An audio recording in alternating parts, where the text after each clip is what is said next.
Action is how a woman takes her life back, but not action for the sake of action. Conscious action, the kind of action that makes a woman stop and ask, am I choosing this? Or am I performing this? And today, I want to talk about something I think a lot of women are living inside without realizing it. The invisible audience, the people who are not in the room, but somehow they still have a seat in the decision. The opinions that were never spoken out loud, but still shape what a woman allows herself to want. The imagined reactions she has already rehearsed before anyone has even said anything. The old voices, the family system, the community, the women online, the people from the past, the version of her mother, her friends, her culture, her younger self, her older self, all sitting somewhere inside her mind while she still tries to choose. And here's what I find so interesting.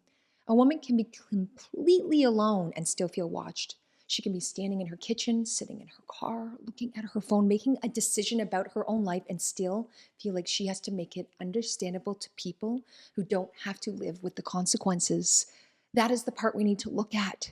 Because a lot of women are not only living their lives, they are performing their lives. Not in an obvious way, not in a fake way, not in a look at me way, in a much quieter way. They are performing acceptability. They are performing reasonable. They are performing being easy to understand. They are performing the version of themselves that will not make people ask too many questions. And that is where it becomes dangerous, because the performance can become so familiar that a woman stops recognizing it as performance. She just calls it being considerate. She calls it being responsible.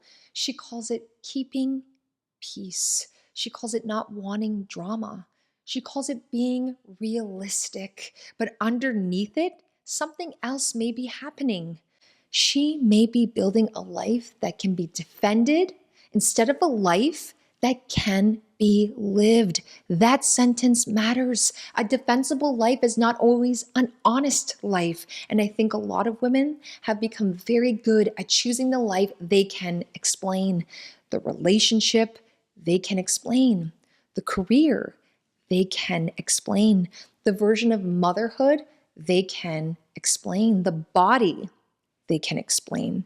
The ambition, they can explain. The silence, they can explain. The staying, they can explain. The leaving, they can explain. The shrinking, they can explain. And it looks mature from the outside. It looks composed. It looks like she has thought things through. But sometimes she's not thought things through. She has thought through how she will be perceived. That is different. That is very different. And I want to say this with so much care, because I'm not speaking to women as if we are shallow for caring what people think. It's too easy. That is the kind of advice that sounds strong, but does not understand the depth of what women have been trained inside. This is not about caring what people think. This is about having an audience living inside you. It is about internalizing the gaze so deeply that even when nobody is watching, you keep adjusting, you keep editing, you keep softening, you keep making the choice more explainable. You keep making yourself more acceptable to people who do not have to live inside the life you are creating. That is what we are talking about today.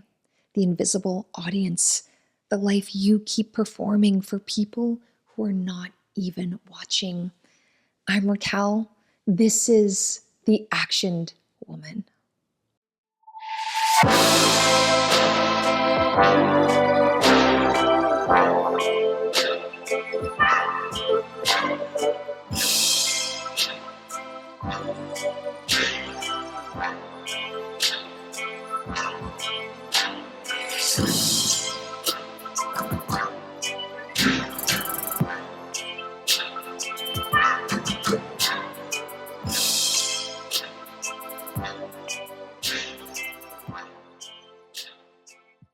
I want you to think about how young this begins. Before a woman has language for identity, she often already understands observation. She learns what gets a smile. She learns what gets silence. She learns what makes the room tense. She learns what version of herself is easier for people to love. A girl can feel the audience before she can name it. She may not know she is being shaped, but she can feel when her natural self creates discomfort. She can feel when her voice is too much, when her confidence is too forward, when her needs are inconvenient, when her sadness makes people tired, when her ambition makes people nervous, when her joy gets judged, when her body gets noticed, when her choices become something other people feel entitled to measure. So she begins to edit. At first, the edits are small. She laughs when she does not think something is funny. She says she's fine before she is even checked. She makes herself less excited because excitement feels exposed. She learns to explain herself before anyone has accused her of anything. She learns to anticipate misunderstanding. Over time, anticipation becomes a way of living, and eventually, the audience does not need to be present anymore. She carries it. That is what makes this so powerful. A woman can leave the room where she was first judged and still keep living as if the room came with her. She can leave the family system, leave the old friendship, leave the school hallway, leave the relationship, leave the church, leave the community, leave the version of life where people first made her feel watched, and still carry the audience inside her. Then one day, she is an adult woman trying to choose her own life, and she cannot figure out why every honest desire feels like it needs a legal defense. She wants to change something, but immediately starts rehearsing how people might respond. She wants to say no, but starts imagining who will feel disappointed. She wants to be seen, but starts thinking about who will think she is full of herself. She wants to rest, but starts hearing the voices that call rest laziness. She wants to want more, but starts hearing the voices that call more selfish. She wants a different life, but starts asking whether anyone will understand it. And that is where the invisible audience has become powerful, because the woman is not only choosing, she's choosing while being watched by people who may not even be watching anymore. That is an exhausting way to live. It is exhausting because she's never just making the decision. She's making the decision, defending the decision, explaining the decision, softening the decision, predicting the decision, and trying to prevent the judgment before it even happens. No wonder so many women feel tired before anything has actually occurred. They're not only living in the moment, they are managing the imagined response to the moment. And I think we need to be honest about how much a woman's life can be built this way. Not from truth, not from desire, not from conscious choice, from imagined observation. That is a terrifying architect, because imagined observation does not need facts, not from truth, not from desire, not from conscious choice, from imagined observation. That is a terrifying architect, because imagined observation does not need facts. It only needs fear. It does not need someone to actually criticize you. It only needs you to imagine that they might. It does not need a real audience. It only needs the audience you learn to carry. And this is where the action woman has to ask deeper questions. Who are you still performing for? Not who do you love, not who matters, not who deserves consideration. That is different. I am asking who still has influence over your life because you are afraid of how your honesty may look to them. That is the invisible audience. And the danger is that this audience can become the standard for what a woman allows herself to build. I think one of the most hidden traps women fall into is building a defensible life. A defensible life is a life that makes sense to other people. It is a life that can be explained. It is a life that does not make the room too uncomfortable. It is a life where the woman can say, see, I did the right things. I made the reasonable choices. I followed the path that people understood. And from the outside, a defensible life may look beautiful. It may look successful. It may look stable. It may look responsible. It may look like something everyone should be grateful for. But the question is not whether the life can be defended. The question is whether the woman is actually living inside it. That is the part people miss. A life can make sense to everyone around you and still feel foreign to the woman living it. A life can be praised and still feel like a performance. A life can be respectable and still feel like it was built for an audience instead of built from truth. And that is where women get trapped, because respectability is seductive. It gives a woman something to point to. It gives her proof that she is doing it right. It gives her language that other people approve. But sometimes doing it right is just obedience with better lighting. Sometimes what looks like maturity is actually fear that learned how to dress well. Sometimes the woman is not choosing the wise thing. She is choosing the thing that will be easiest to explain. That is not the same thing. And I think many women know the difference in their bodies before they can admit it with words. They can feel when a yes is not honest. They can feel when they are about to choose the versions of themselves that will be more acceptable. They can feel the moment they abandon the truth and start managing the room. The body knows when it has been edited. The body knows when it is performing. That does not mean every uncomfortable choice is wrong. Sometimes the right choice is uncomfortable. Sometimes honesty shakes. Sometimes growth feels exposed. But there's a particular exhaustion that comes from performing a life you are not fully inside. That exhaustion is different. It is the exhaustion of constant self-translation. It is the exhaustion of living as if your life needs subtitles for people who are not listening deeply enough anyway. This is what I want women to see. The problem is not that you care about people. Of course you do. Of course we do.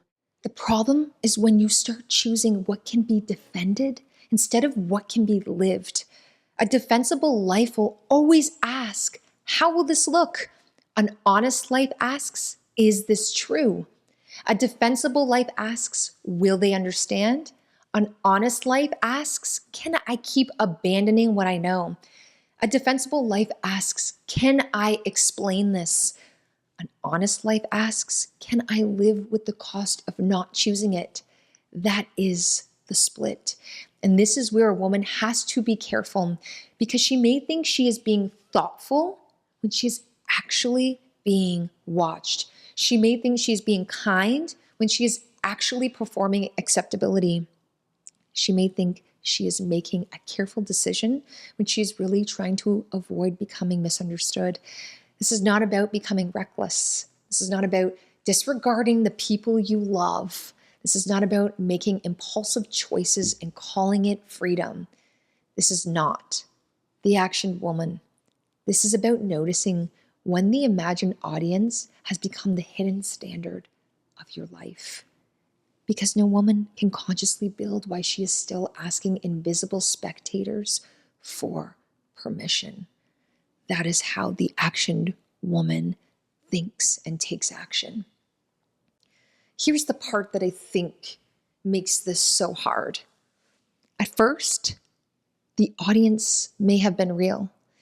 Maybe there really were people who judged you. Maybe your family did comment. Maybe your community did measure you. Maybe women around you were hard on other women. Maybe you learned that if you changed too much, people would talk. Maybe you learned that if you wanted too much, someone would call you selfish. Maybe you learned that if you were too visible, someone would try to humble you. So I'm not saying the audience was imaginary from the beginning. For many women, it was very real. The issue isn't what happens after the audience moves inside. This is when it no longer has to speak. You speak for it. You become the one who predicts the judgment. You become the one who shrinks first. You become the one who makes the choice smaller before anyone else has the chance to respond. That is the invisible architecture. The woman believes she is responding to the world, but often she is responding to an audience she has already internalized. And this is why stop caring what other people think is such useless advice. It's far too thin. It does not reach the root. A woman is not just caring what people think. She may be carrying years of observation in her body. She may have learned that connection depends on how well she can read the room. She may have learned that love becomes safer when she is easier to approve of. So no, she does not need to be mocked for caring. She needs to notice when the audience has moved inside and started operating as authority. That is a very, very different conversation, because once the audience is inside, a woman can start performing even when nobody asked her to. She can dress for the imagined comment. She can parent for the imagined judgment. She can post for the imagined reaction. She can stay quiet for the imagined tension. She can choose a career, a relationship, a body, a version of success, a version of goodness, a version of womanhood that was never truly hers, simply because it felt safer to be understood. And I want to slow down there, because being understood it's not a bad desire. It's human, very human. We all want to be known. We all want the people we love to look at our lives and understand something true about us. But there is a point where the desire to be understood becomes a leash, and many women do not realize how small their lives have become until they imagine disappointing the audience. That is often where the truth appears, not in the easy choices. In the moment she considers something honest and immediately feels the invisible audience rise. Who do you think you are? What will people say? Are you sure you can do that? Will they think you failed? Will they think you are selfish? Will they think you changed? Will they understand? That is the noise, the very loud noise at times. And a woman who is trying to become conscious has to learn how to recognize the noise without letting it become the decision. The audience can have opinions. It always will. It cannot have ownership. That is the line. Because no matter how loudly a woman imagines people reacting, they do not have to live the outcome of the life she builds for their approval. They do not have to wake up inside her body. They do not have to carry the quiet resentment. They do not have to feel the ache of abandoned desire. They do not have to live with the cost of a life chosen to make sense to them. She does. This is why the audience cannot be allowed to lead. Ever. There is a real cost to making your life understandable to everyone. The first cost is honesty, because not everything true will make sense to people immediately. Some of the most honest choices a woman makes may look strange from the outside. They may look inconvenient. They may look selfish to people who benefited from her not choosing herself. They may look confusing to people who only knew the performed version of her. So if a woman has made being understood the requirement, she will delay honesty until she can package it in a way nobody can criticize. And that day may never come. There may never be a version of your honesty that everyone applauds. There may never be a version of your becoming that everyone understands. There may never be a version of your life that allows you to grow and still keeps every person comfortable. That is hard, but it is true. The second cost is intimacy with yourself. Every time a woman edits the truth to make it more acceptable, she learns to become slightly less available to herself. That is not dramatic in the moment. It happens again very quietly. She says yes when something in her says no. She stays when something in her knows she is gone. She laughs when something in her feels hurt. She keeps the peace when something in her is begging for honesty. She makes the choice that looks right and then wonders why the life feels distant. This is how a woman can become a stranger inside a life people admire, not because she failed, because she performed far too well. The third cost is time, and this one matters to me a great deal. Women can lose years waiting to feel unjudged, years waiting for the right moment, years waiting until everyone understands, years waiting until the choice will not disappoint anyone, years waiting for the audience to become kinder before they give themselves permission to live. But the audience may never give that permission. A woman may spend her life waiting for a room to approve a life that was never theirs to authorize. That is expensive. And I think that is why this episode matters. Because this is not about confidence. This is not about being bold for the sake of being bold. This is not about becoming someone who no longer cares about anyone. This is about the cost of living as if your life must be understandable to people who are not responsible for the consequences.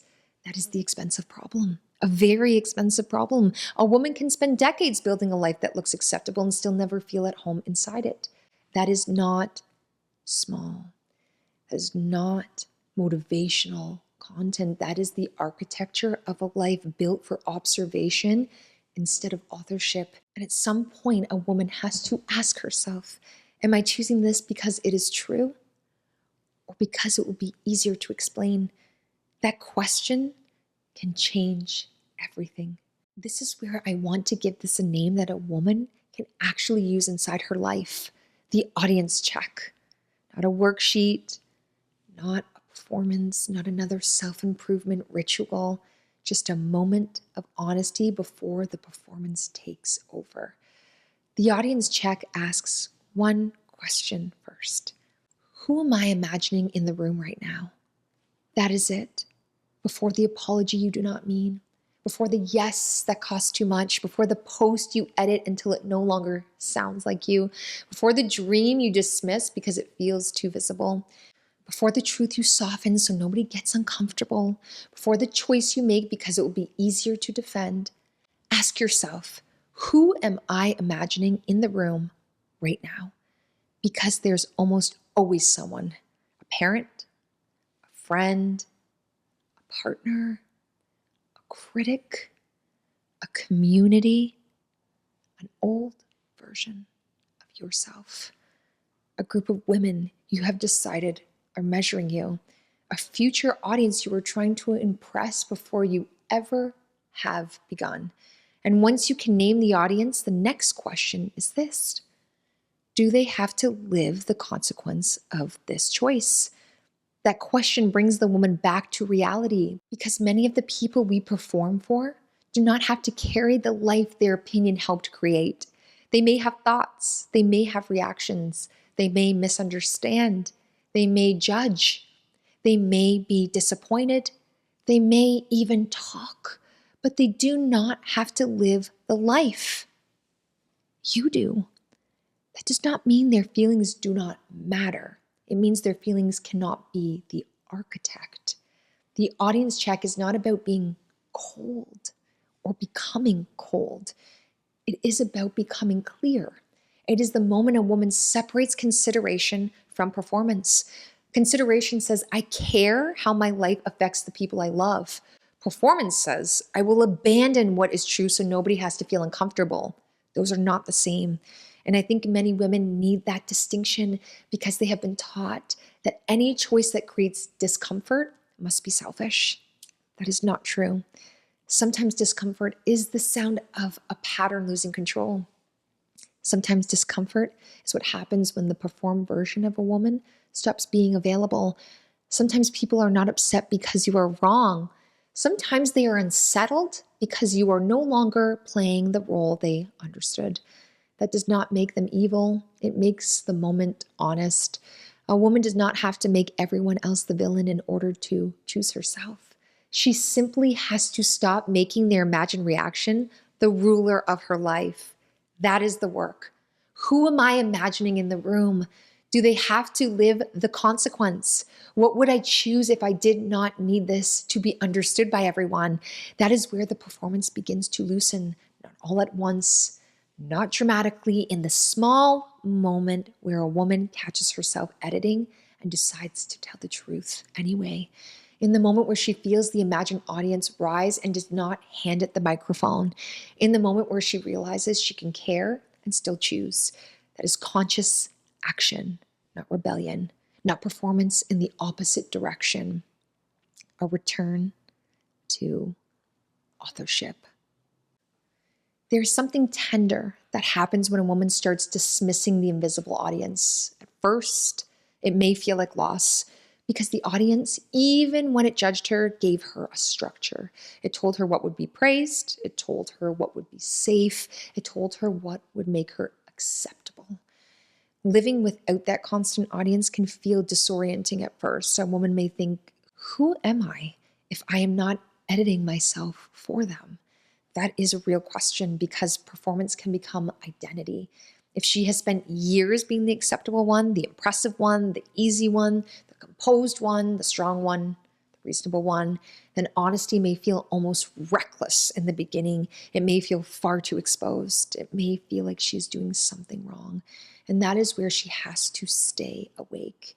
The discomfort does not always mean she's making the wrong choice. Sometimes discomfort simply means she's making a choice without the old audience directing her.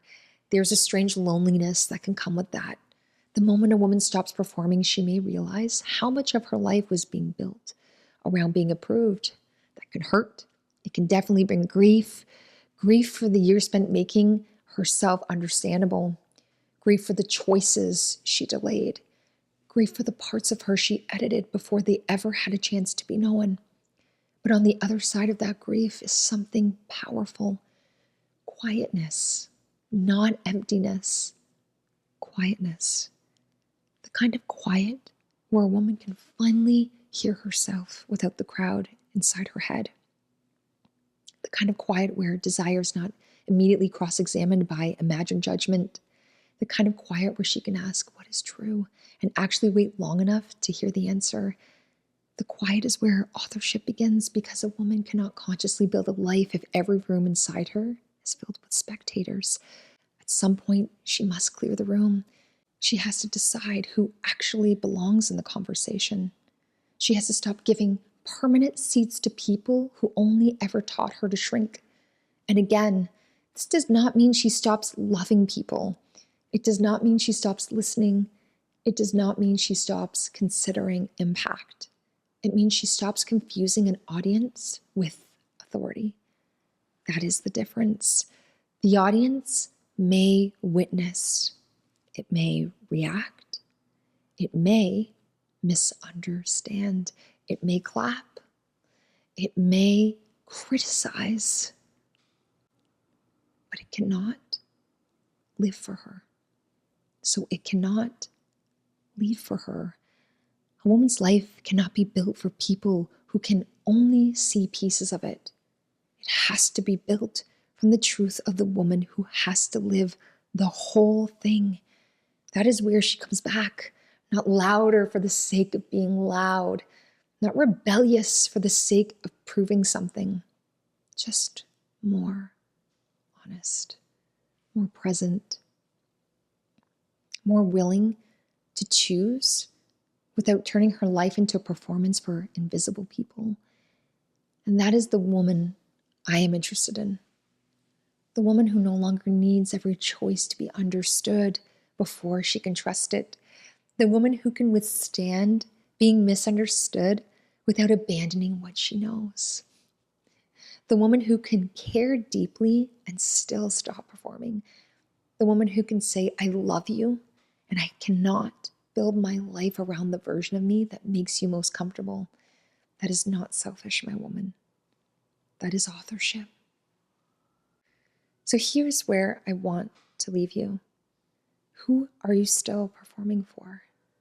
Not who do you love, not who matters, not whose feelings deserve care, Those are very different questions.